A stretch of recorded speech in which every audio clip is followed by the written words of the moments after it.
News. Building in the Middle East. Well, g'day, Sam.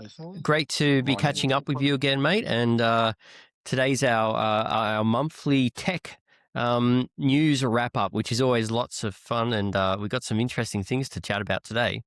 We've got a lot of topics to cover. And how fast has that month gone as well? I can't believe it's already been another month gone and so much news that's happened in a month. What about you? How's your month been? Yeah, busy as always. Busy as always. I had I posted this on my LinkedIn the other day, but I had one of those only in Dubai days. Perhaps I'm late to this, but I got to try my very first autonomous vehicle or taxi. Now I'm a long-time Tesla owner, and so I'm kind of used to having a lot of trust in the car, but it was the first time where it was I used Uber to summon an autonomous taxi. Now, the caveat with it is it did have a safety driver in there, but he didn't touch the wheel at all. So the car was kind of managing it all himself.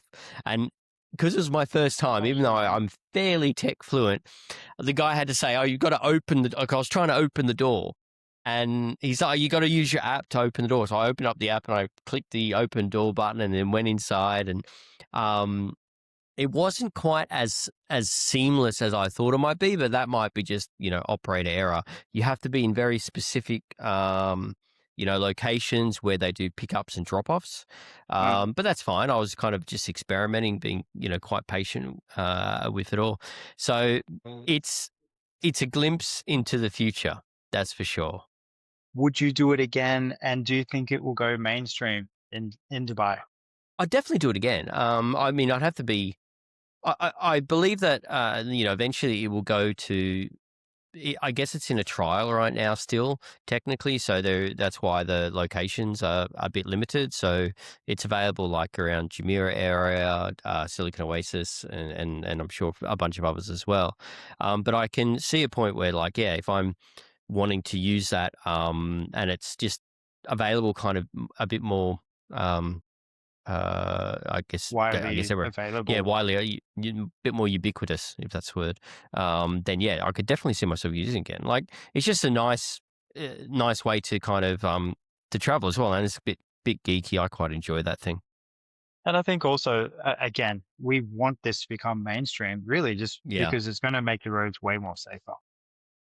Yes. Oh, exactly. Like the sooner we get to a point where the majority of cars are being whether autonomously driven or it's like full self-driving, like what you see in more and more in the Teslas, and that will be a news topic for maybe a future week. That will be coming very soon to the UAE, where full self-driving, unsupervised full self-driving will be available as well.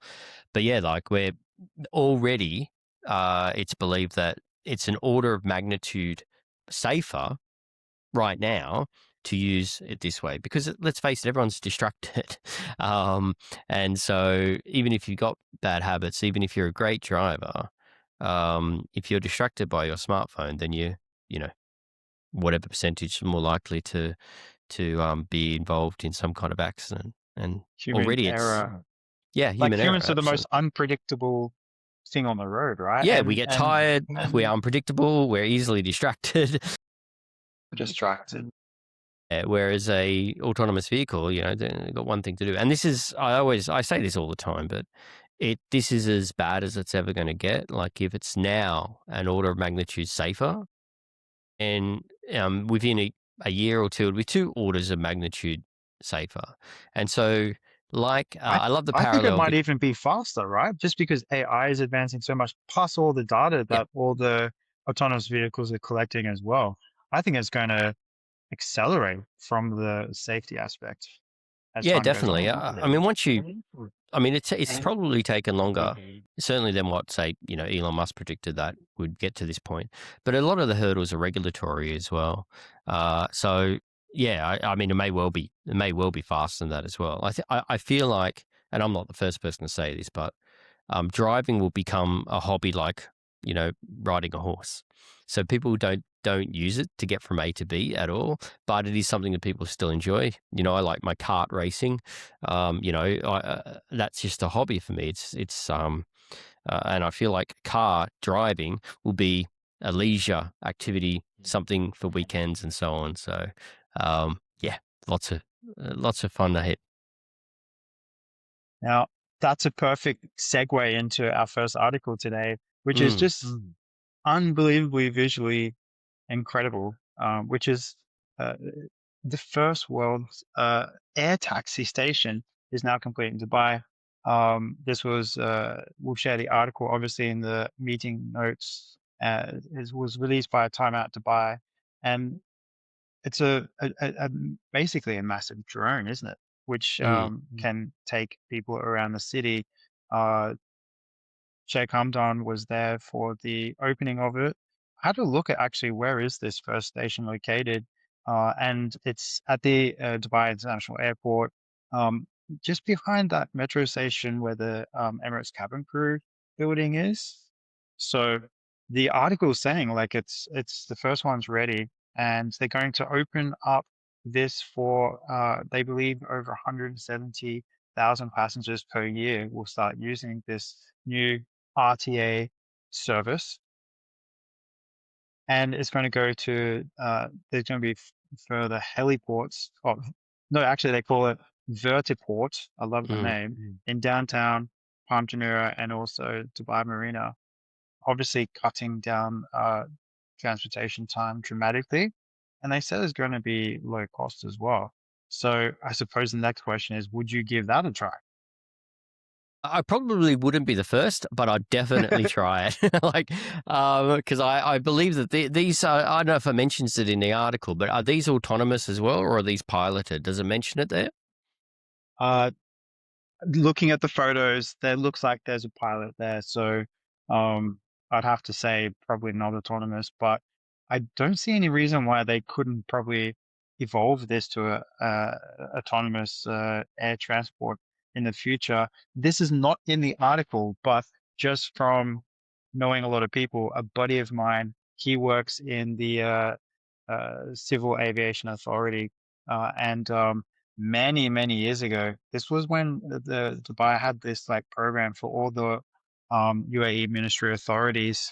What was it? It was like the uh 10x program or something like that, where they can just create something completely next level.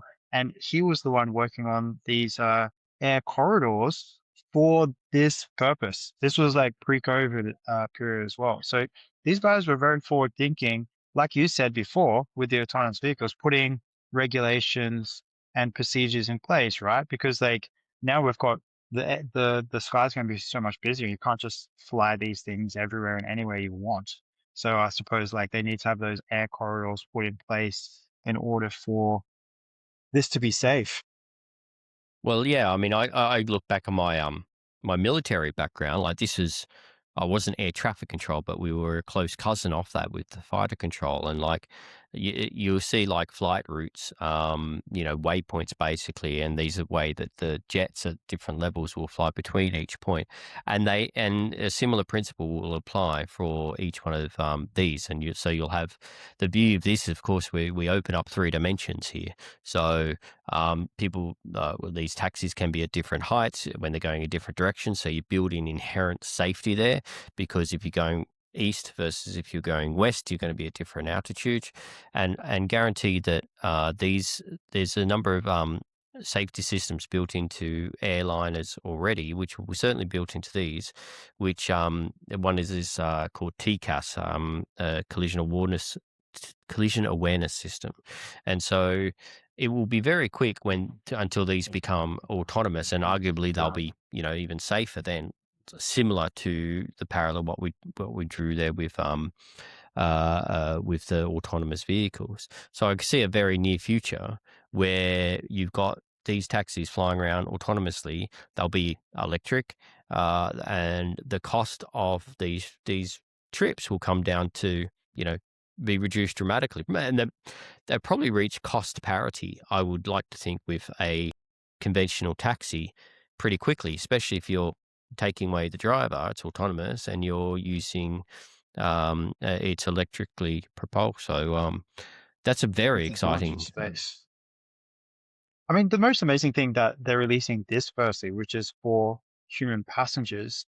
I would have thought like in parallel or maybe ahead of this would have just been for, Amazon drone delivery, right? So like my buddy at Civilization was actually working for that purpose initially, um, which but that hasn't happened. Surprisingly, but I suppose also when you think about that, like you need to now fly all over the city. You can't just have pre um predefined 3 to 4 locations. So that brings its own complexities, right? Like, and then also like how do you deliver a package via a drone if you live? Yeah, yeah, I mean, where I've seen these take off is more in like more rural areas, I believe. Like, and I know they've got this already in the US and likely other places too, and it suits more for the rural setting where you've got a place where these quadcopters typically can safely deliver. I imagine for the apartment, it'll be like a prime delivery hub where you go to a specific location. I don't know if we'll ever get to a point where every apartment building will have its own delivery bay. Maybe we will. Lockbox. Like a lockbox. Yeah, exactly. So, um, I mean, I've got to say, like, we're not even without that. Can I tell you one other recent anecdote, mate? I I ordered a gadget at like 4 o'clock in the morning. I was thinking about it. I was battling jet lag, so I just went, "Oh, bugger this! I'll get it delivered." And and just as I was checking out, something popped up on Amazon, and it was Amazon Now. I don't know if you've come across that before, All right. but it guaranteed delivery within 11 minutes. I'm like, no way. Like, one, how do they have it there ready? Okay, it's Amazon.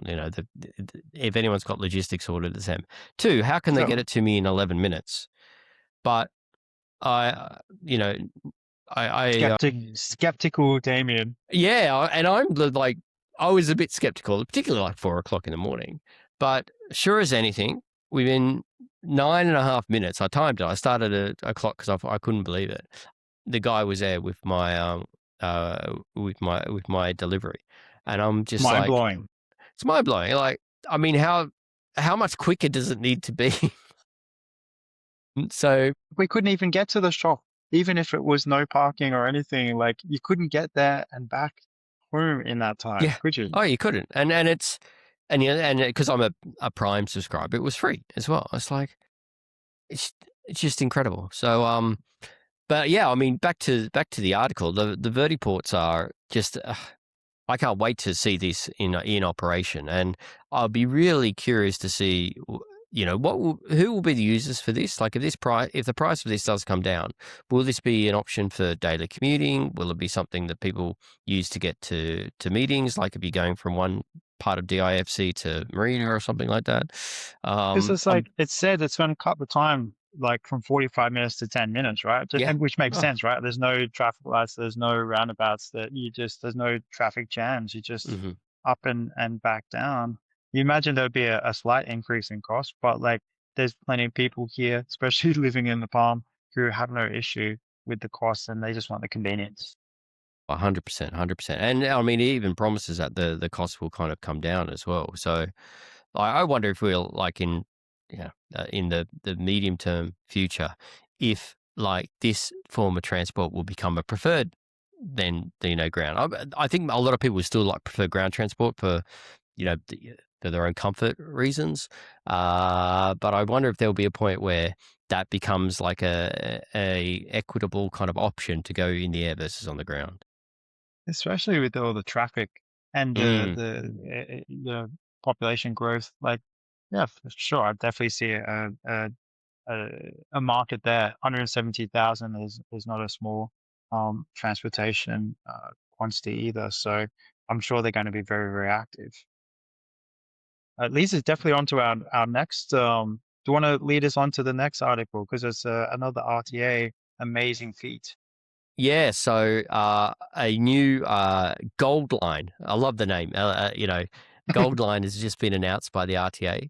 $9.25 billion investment here, and looking to be online by 2032. One of my very good mates actually works for one of the contractors that delivers this, so he's going to be very, engaged and occupied for well, another 6 or 7 years until this one is launched. I mean, I have a little story for you. When I first arrived in the UAE in 2009, wasn't it? I think the metro was just opening. It might have even been that year that the metro opened. I think it was the 9th of September, the 9th for the 9th, 2009, if I'm remembering that right. I hope I'm not getting that wrong. But I remember being, again, maybe I am skeptical. I was like, who's going to catch this metro? Honestly, who's going to catch it? Because it goes on the same line as the highway. So I'm like, no one's going to catch that. People are just going to drive. And oh my goodness, how wrong I was. I mean, if you jump on the metro let alone in rush hours, it is busy. I mean, the metro, I'd love to see the statistics on this. I'm sure they're available somewhere.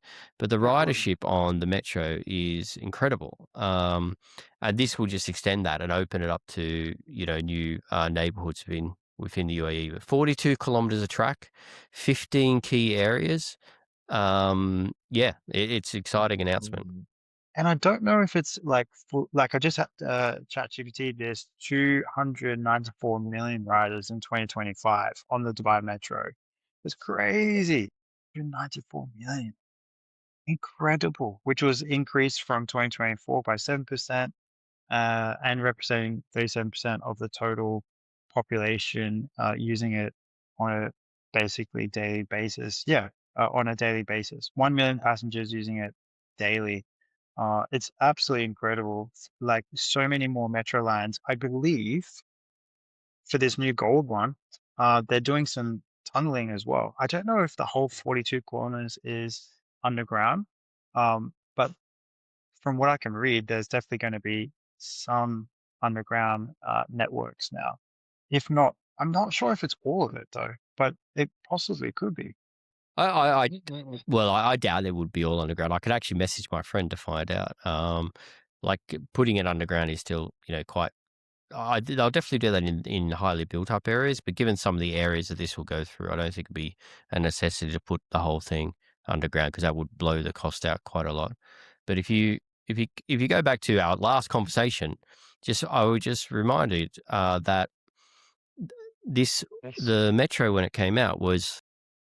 I know it was the first or the longest, but it was like the first or the longest autonomous train line as well, if you remember Wow. that. So going back 17 years now, almost, if my dates are right. Talk about autonomy. The metro is, of course, completely autonomous, and one of the very first systems, if not the first, to be like that as well. It's amazing, isn't it? Like it's linking up more stations, and really for metros and uh, train networks to work successfully within a city, it needs to have lots of hubs and spokes within it, right? So it's just going to make it even more popular when they continue to introduce. And if you have a look at a map of future plans of the Dubai Metro, there's a lot more still to come, which is just so perfect, right? Because it is, I mean, it's enjoyable. It's beautiful. I mean, I think it's eye-watering already. $9.25 billion is eye-watering. Maybe if they can, like, I don't know, the metro stations are just absolutely glorious. I don't know, probably that's where most of the money is going. I have no idea.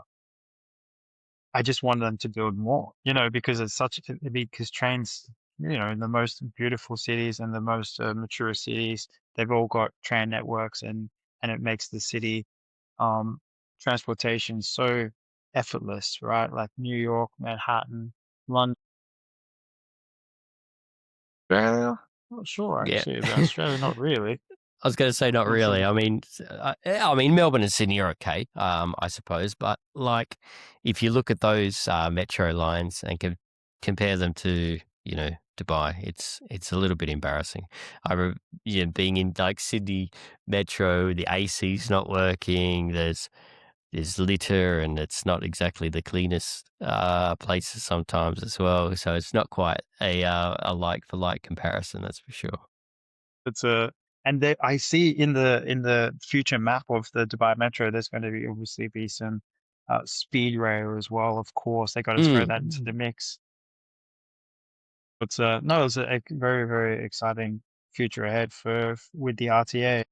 Absolutely, hats off to RTA in 2025 and 2026 with the expansion plans of the road network, which is the most incredible investment and execution as well, right? As a resident, seeing all these overpasses, underpasses, road expansions happening so quickly, it's just incredible. Yeah, absolutely, mate. Yeah, more exciting things coming. Now, the next one, it's coming to the events. Great to see events are still running, during these predictable times. And we had Dubai AI Week on the 6th to the 10th of April, which is just showing how forward thinking the city and also the country is in regards to adopting AI from governments leading. Actually, government is leading, and free zones and ministries. Yeah, that was set up by So, Dubai Future Foundation, I believe. And yeah, I mean, no one's ever going to accuse the UAE of sitting on their laurels when it comes to wanting to be on the cutting edge of these initiatives and so on. And whether you're looking at these events running, or you're perhaps looking at like investment in the foundries or the language models or the various the infrastructure around it. That's where I think the regulatory guess focus of the UAE is always very forward thinking, where in other, if you look at Europe, sometimes US, other markets, then the biggest hurdle is the regulatory side. And here we see, like with events like this, they're trying to lead from the front, attracting the best talent. They're attracting the innovators in the sectors, of course, and bringing a spotlight on this region as well in a very positive way. So, yeah, it's another great example of how the UAE, especially, kind of leads from the front in running these showcases. and I think hey, the government's so intelligent, right? Like they see if they, like you said, put the roadmap in place in with the Dubai economic agenda, Dubai 2033, which is to double the economy size. AI obviously is going to contribute a lot to that, and to do that, open up new economies and sectors. And as a result, we can already see, from all the news articles that it's it's bringing entrepreneurs from around the world, right, to do their startups or established companies to maybe be their first international branch they're going to choose to buy. Yeah, yeah, absolutely, mate. I'm just seeing that like there was 30,000 participants that were a part of the AI week from 100 countries. I mean, that, you know, what other a country, I mean, probably only US can come to mind where you've got that amount of diversity in talent.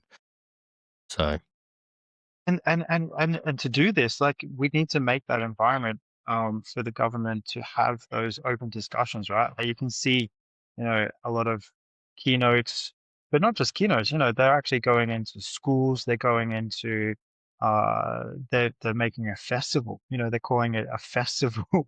So the like, to really, really make some hype and some visibility probably from a global perspective, and really just to show all the other governments, we're going to accelerate this and going to be the number one. yeah, yeah, absolutely. I've said this before, I know on this podcast, but there's very few markets that compete with the UAE as far as being forward thinking, and you include Saudi in this group as well, being forward thinking as it relates to, um, you know, being one of the thought leaders and having the infrastructure there for AI startups and these industry in general. I can't wait. I mean, we've got some more news. I mean, there's so much news coming out, isn't there, on a Yeah. monthly basis in regards to, um, again, government-led initiatives, which is what it's creating as byproducts for the economy of companies. I mean, it's so exciting, actually. There is so much to cover, which is like actually even just too much in regards to just the AI topics to cover within a 1 hour, once a month. Mm, It's definitely. incredible. You need to curate it right down. But one of the biggest news from this last month came out of actually my preferred AI lab, being Anthropic, and the news there around Claude Mythos. Did you see this one? Did you see all the talk around the Mythos non-release in the end? It's making me anxious. It's making me anxious as a, software developer. It's making me like, like we, let's, why don't you introduce it? Tell the audience a little bit more about it. And Mm. then, I'll say why I'm anxious. Yeah, so Anthropic is famous for its different models, and they got Opus and Sonnet, and Haiku, which are like the different tiers of their models. And Opus has been traditionally the highest one, so that's like the strongest model that they have. They actually released a new Opus model in the last week or two, I think 4.7. But the big news here is that they talked about a tier above this, which is Mythos. And so the news was that actually it was found to be too powerful when it came to picking up what's commonly known as zero-day bugs in software. And it wasn't targeted to do that, but I guess it was just so effective in IT in general that it was particularly good at cybersecurity. And so it was found that it was picking up bugs that have been in software for a very long time. And my favorite example of this is FreeBSD, which is a unique kind of variant of open source operating system, and which is famously secure and safe. And there was some statistic there that no vulnerabilities had been found in 12 years or something. Well, Mythos found a vulnerability in FreeBSD. And so um, to to their credit, they announced a project called Glasswing, where they have initial partners and they're bringing on more partners as well, giving them access to Mythos enabled in order to make their software more secure before they, I get at some stage, release it more widely as well. So this would be key for major operating systems, major infrastructure providers, and so on. There's been some criticism about who they did give it to and who they didn't, but there's always going to be that as well. So it's a very, very interesting topic, and I've got the alternate view upon this as well, mate. But what's your impressions on this?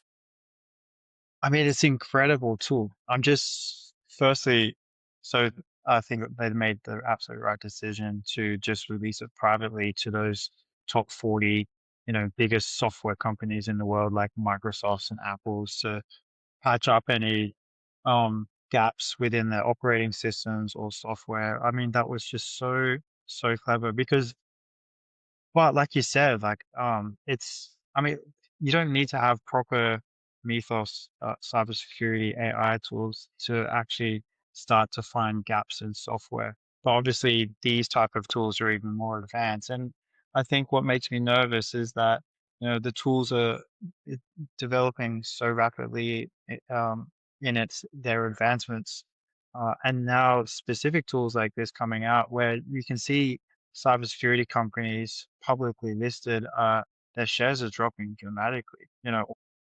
Just like when once the what this is now becoming mainstream, I suppose. Well, in the AI sector, I suppose, and but then like it's great for software developers like us because we can use these tools and we can find these gaps and then apply patches for our customers. But what makes me nervous is that, of course, like now with hackers and people with malicious intentions having this in their hands really can cause a lot of havoc for any well-known brand, right? Like whether they're banks, whether they're government entities, whether they're SaaS, whether they're marketplaces like Amazon or Noon or something like this. And so like those like I mean it's absolutely scary. So I feel like, cybersecurity sector is going to have an extremely difficult, you know, coming months and years ahead to keep up with all of the hackers and people looking to take advantage of, their customers. Yeah, it just accelerates I guess, the curve in a way.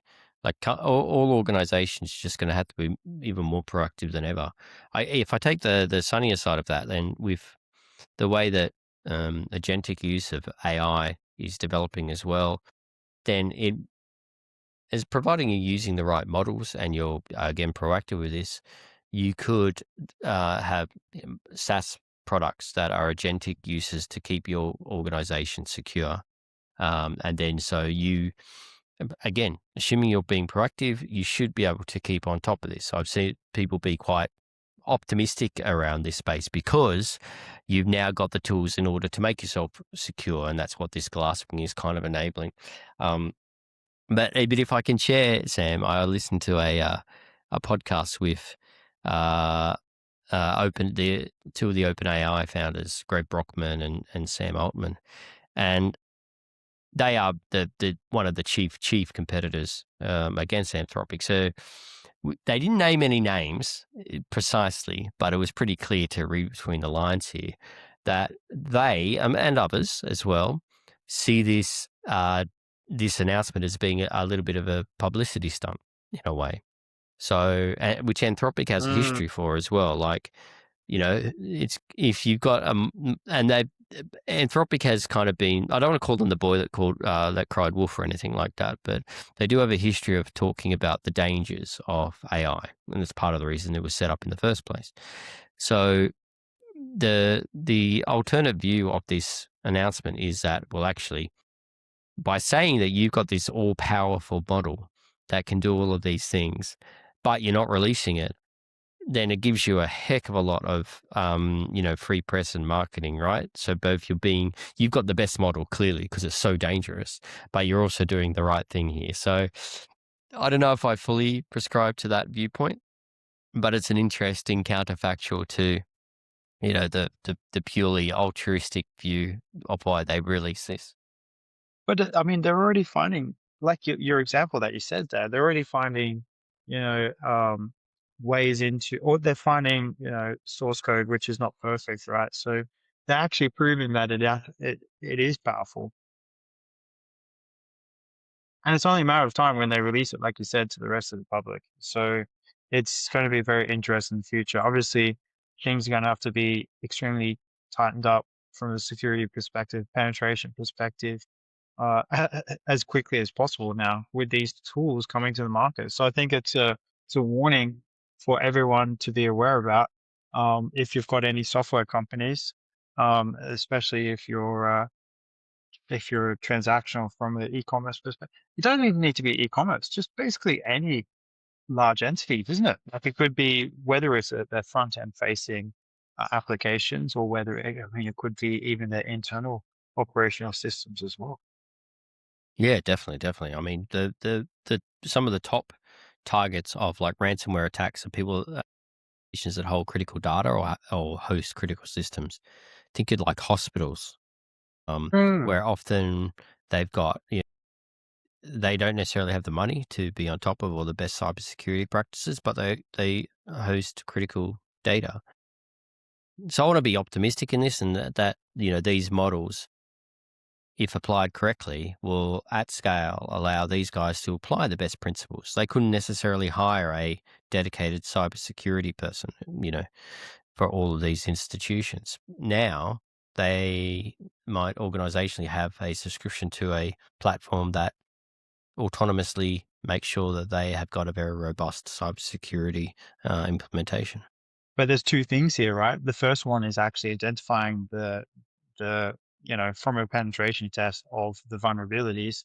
The second one is actually patching up those vulnerabilities. So my while you're saying that, I'm thinking actually there possibly is a huge business opportunity here for software companies to actually execute those findings, right? Mm, Whether you have someone in-house or not, like they're probably not going to have the expertise. Nearly all of them won't have the expertise to actually get into the source code to do these patches. So, I would say there's as like, AI putting people out of jobs. No, this is going to make a lot of jobs, right? There's a lot of software out there and probably needs a lot of cleaning up as well. yeah, yeah, 100%, mate, 100%. Um, yeah, there's lots of opportunities here if you're, again, I said before, like proactive entrepreneurs here. What a great, potential business case here for someone starting a company in the region or anywhere really, but especially in forward-thinking places like the Middle East, to start these type of organizations. Now, we're already running out of time quickly. Maybe we can group these next two topics Hmm. together, which was UAE, which is a amazing another achievement by the UAE. UAE tops the global entrepreneurship rankings for the fifth year straight. This is the Global Entrepreneurship Monitor, the organization that's reviewing what did they say? Over 50 countries, I believe. Yeah, Hmm. 53 economies, Yep. and fifth year straight. So why are we getting this all the time? Um, we're winning this from the physical infrastructure, government policies, government entrepreneurship programs, research and development transfer, ease of market entry, and entrepreneurship education.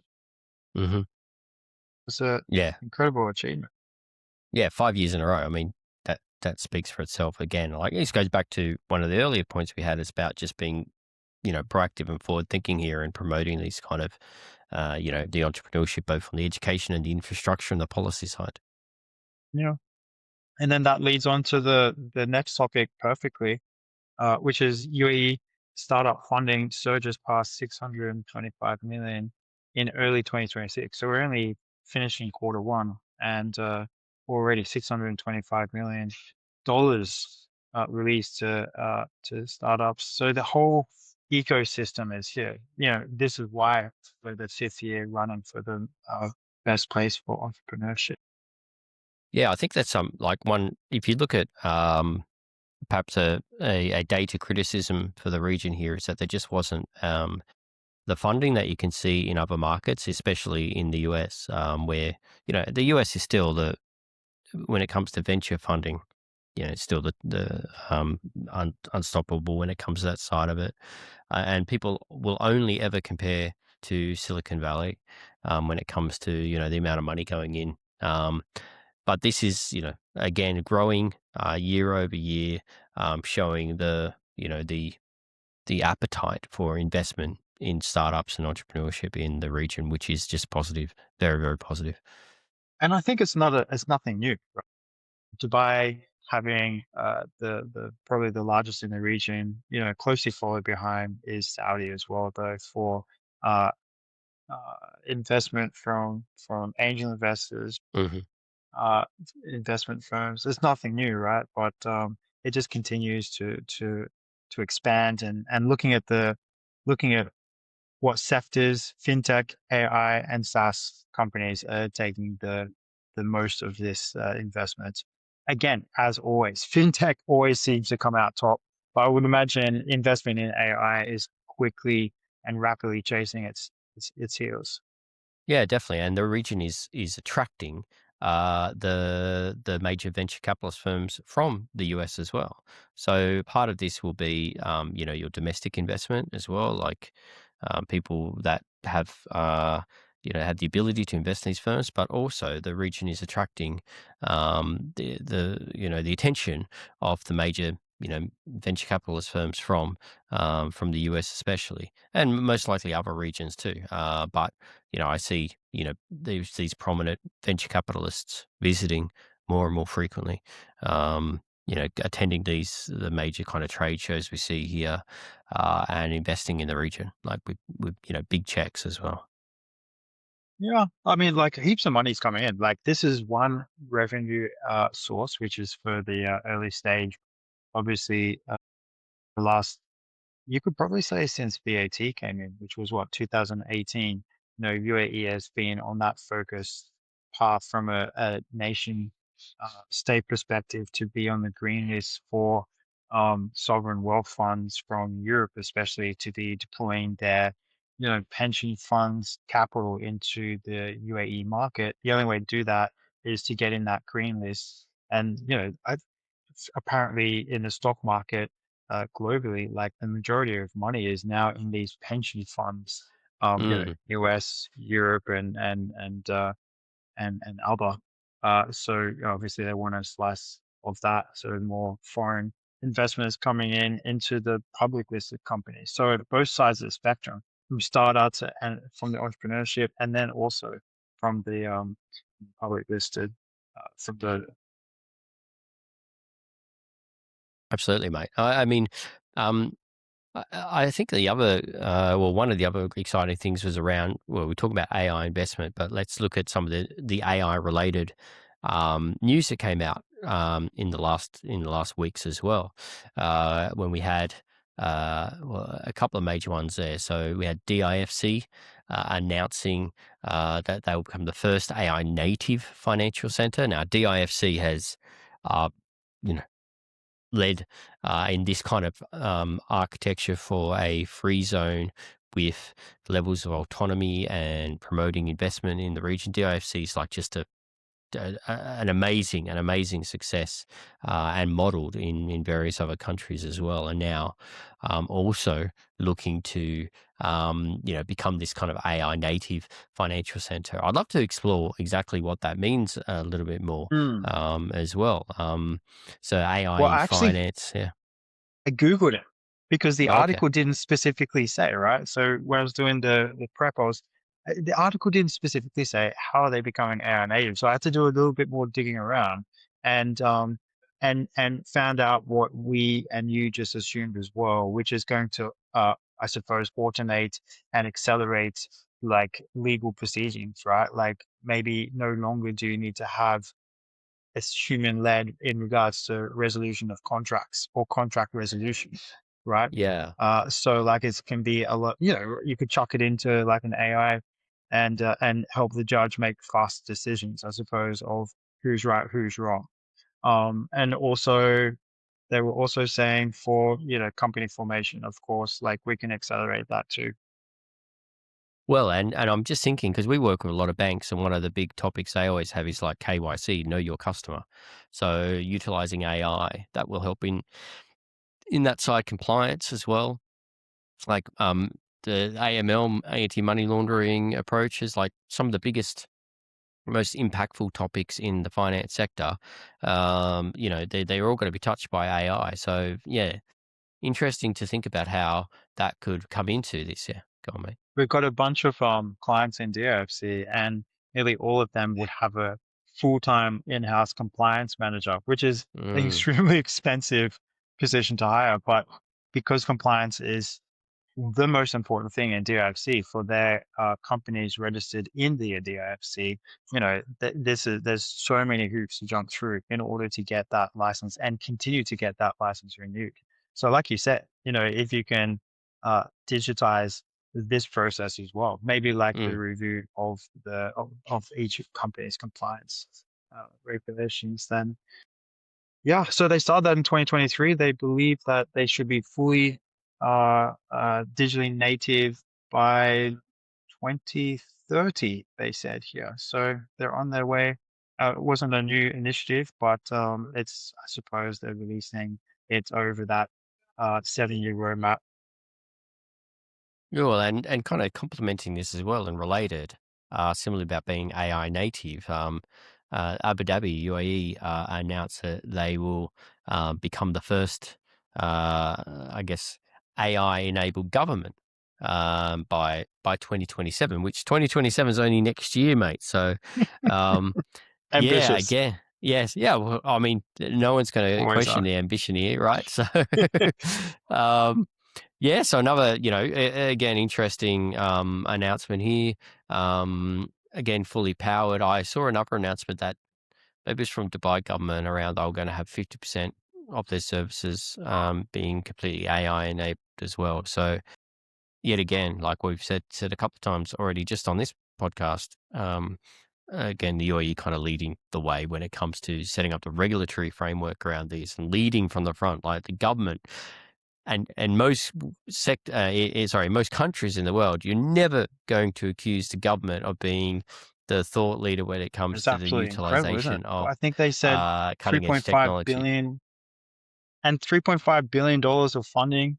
Again, next level, isn't it? Because it's the Abu Dhabi government. So they've got the funds to actually invest into making this happen and making it a reality. Like you said, 50%. So it's just everything's going to be more efficient once this happens. And I think, again, it's just driving so much revenue to the country. You can see like the videos getting into the play from the bigger perspective, but then also, again, all the entrepreneurs and startups coming into the scene as well in order to get a slice of that pie. Yeah, 100%. And predicted to contribute 24 billion to the economy, 5,000 employment opportunities, 200 AI-driven solutions. Yeah, I love to see that how this pans out. I always get surprised like by how efficient some of the processes are to do. I had to renew my my Emirates ID just the other week, and it's all just so seamless now. Like renewing your car registration is like your driver's license. I remember I had to renew my driver's license in order to do that because I'm getting a bit old. I had to take a eye test, and so excuse me. And so I remember I was doing it just on my phone. I did the eye test. I walked out of the, I guess, optometrist, and before I'd gotten to my car, by just clicking on my phone on the right app, my driver's license was renewed. Like from the walk from the optometrist to the car park, I'd renew my license online. And so I was like, oh, I love it.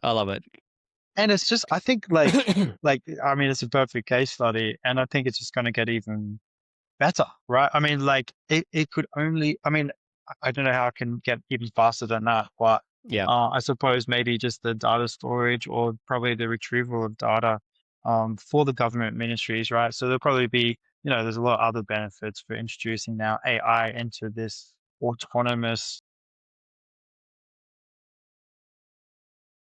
So, I mean, it's just going to be incredible. I mean, I'm smiling because I'm so excited to see what happens as well. Yeah, absolutely, mate. Yeah, I love to let's switch gears a little bit in our last major topic area. Let's talk robots. Now this and it's not actually in our list, but I have to bring it up. Did you see the news that are about the half marathon in China? That where a robot broke broke the record for the time. What is striking about this? I saw some videos online about it. It's a few things. So a half marathon. Well, you're a runner, much faster than me. But a good half marathoner does it in like an hour. Well, a very very good half. Oh, Yeah, very so good one. Yes, 1 hour. the world class is like I think the world record's just under an hour, right? Yeah. And so this robot that, and I think there's a couple of robots that did it faster than a human. They did it like a couple of minutes faster than what the world record is for a half marathon time. And what's striking about this, and you see like there was a couple of clips where they had the robot still has problems with heat dissipation and the battery packs and so on, like still like very much in development. So you'd see this robot kind of pulling over. They're spraying something on joints to keep the temperature down, and I think they're swapping out the battery packs and so on. But even with doing that a couple of times during the race, it still like was faster than humans. And it's worth to note, if you have not seen this, it's bipedal. Like so, it's the robotic Two form legs. is humanoid. Yeah, it's on two legs. So it's like okay, you could always do that with something that was wheeled or perhaps Wheels or quadruped. something. Yes. But like, this is the first time that a Two-legged. bipedal humanoid robot has beaten over this duration, human. And what's fascinating there is like this particular race is kind of mandated by the Chinese government, as I understand it. So if you're a robotic manufacturer in China, then you're expected to participate in this, and that Mm. has driven the advancements of this like dramatically forward. Because whereas last year the fastest time was over 2 hours. Yeah, it was a bit embarrassing. I saw last year's. Yes. They're so clumsy, right? Yeah, I mean, and even this year there were like robots going in There's the wrong still some direction. There clumsy was ones. some Yes, that like fell down and like so. like There's still plenty of broke apart. embarrassing elements here. But the leaders from this are winning. Like, and Right. so it's again like if this is driven In 1 year, from in 1 yeah year, in 1 year right? Look at the advancement in 1 year. yeah, what's going to happen next year as well? Like the robots are coming, Focus. man, and they're coming very quickly as well. And it's also not in our list, but it's a perfect follow-on. This week, I don't know if you saw this one, but it's so perfect as well. The built-in AI robot, which is beating the best table tennis players in the world as well. Did you see Oh, this? really? I did not. No.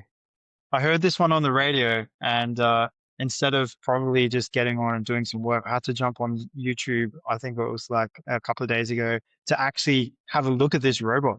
And sure enough, this robot is beating and predicting the play of the best table tennis Wow. players in the world and beating them as well. So now they're better, they're faster than us. They're beating us now in table tennis and dancing as well, right? We saw that a couple of months ago in China with the back flipping dancing robots as well, right? Yes. They're doing some pretty incredible feats there, even though it was like very much, um, rehearsed and programmed, but still doing backflips with a robot with all the joints and limbs and everything to keep the balance is still very impressive. Yeah. I mean, it's an exciting time ahead when you tie in. It's kind of this perfect synergy where you've got AI becoming more and more powerful all the time, and now robotics technology, which can be powered, of course, by this AI. What the impact of that is going to be like on the workforce and the future is just like I don't think anyone And fully knows. And they're saying like it's a renaissance for the robotics industry, right? Because they said the most expensive and most complex thing was the AI, but now AI is next to free. So it's a complete renaissance in regards to the robotics sector, which makes complete sense, right? Like now they've got everything. Now the robotics have to keep up with the AI. AI is like probably good enough to do most of the jobs after a bit of training. Now the AI just needs to, they need to build the robots for purpose, whether it's Yeah. the Amazon delivery, right? Or the driving or whatever. So, or packing boxes in the factory. But look, they're still not perfect. So, audience, we decided to keep you to the end where we're also going to find the wackiest and weirdest articles, maybe in AI, maybe not in AI, towards the end to bring a smile. And so one of two that we found was this is amazing in Macau, right? The very first, well, I guess the first news article to document this, an AI humanoid robot gets escorted away by the police. So this is like, the future is now. The future is, like you said, the future is really becoming reality now, isn't it? Like so apparently this robot scared this 70-year-old lady as it was like sort of demonstrating some irregular unpredictability. Who knows? They didn't. I looked for some videos, so I couldn't find any videos about it. So who knows exactly what it was doing? But as you see, in those running races and everything, some of these robots have a little bit of a spasm attack at times. It's also Well, quite yeah, hilarious. you imagine being a 70-year-old senior citizen, and then you see this robot probably that you may have never seen anything quite like before, and then You see that It's at all, coming it's out, going Joe. to freak you out. Yeah, exactly. So, I mean, and I don't know if this is the first documented arrest of a robot, but I'm sure it won't be the last, mate. And I'm looking at the TikTok footage you shared with me, and it is quite hilarious watching this robot be escorted away by police or security authorities. Honestly, like, I mean, I think for us guys, just to be observers, and even like, I love this podcast, right? It gives us the opportunity to see what's going on in the market and bring it to the audience and everyone else who's interested, but don't have maybe the time to find these articles. So yeah, not necessarily Middle East, but funny Fun. nonetheless. And then look, probably the last one to wrap up today's show is just the most strangest article. Is completely non-tech related. But who would have thought the Belgium? What the Belgian Yeah. people? What are they called? I don't know. People from Belgium. Belgiumish? No idea. Oh, Belgium. I don't know. I've never been to the country, but I need to go. Maybe we could go for the seventh Yes. Seagull Screeching Championship. I That think sounds we amazing, should mate. book it in for the next podcast in 12 months time. What these guys are like, they're so quirky. I mean, look like a lot of fun.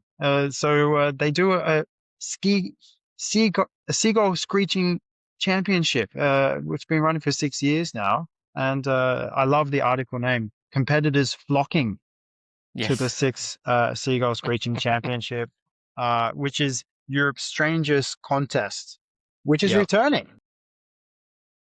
Yeah. I mean, wow, who knew such a thing existed? But yeah, what a fun way to kind of finish up. Like, I'm looking at some of the clips of these guys dressed up, some of them as seagulls and, to various levels of effect. And then what a young boy won it this year or something, wasn't it?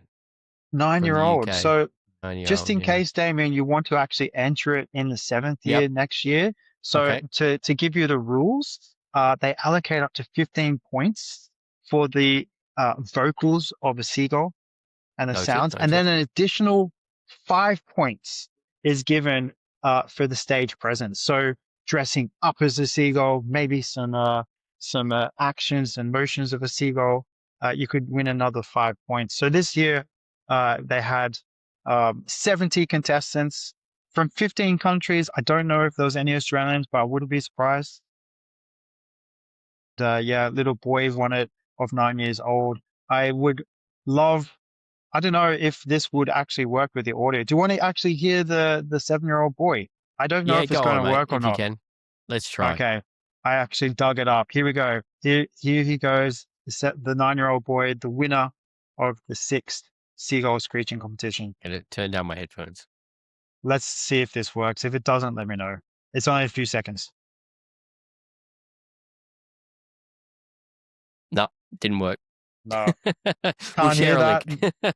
Fine, we'll share a link. It actually sounds like a seagull. If you couldn't see the boy, you'd actually think it's a proper seagull. I'm like, oh, that's impressive, huh? I was like, Yeah, no wonder he won. yeah, he won. Yeah, and then I suppose, Damien, it bears the question: can you screech like a seagull? I'm not even going to I just embarrass myself, si- mate. I'm shutting that down right away. Let's Let's quit. Let's quit while we're quit ahead. that. Well, mate, great as always. Enjoy these calls, looking at the latest tech news from the region and from further afield, seagulls and robots. And mate, until our next episode, buddy, take care of yourself. Bye, mate. Have fun. See you soon. Cheers. Take care. Bye bye. Subscribe for more stories from the Gulf.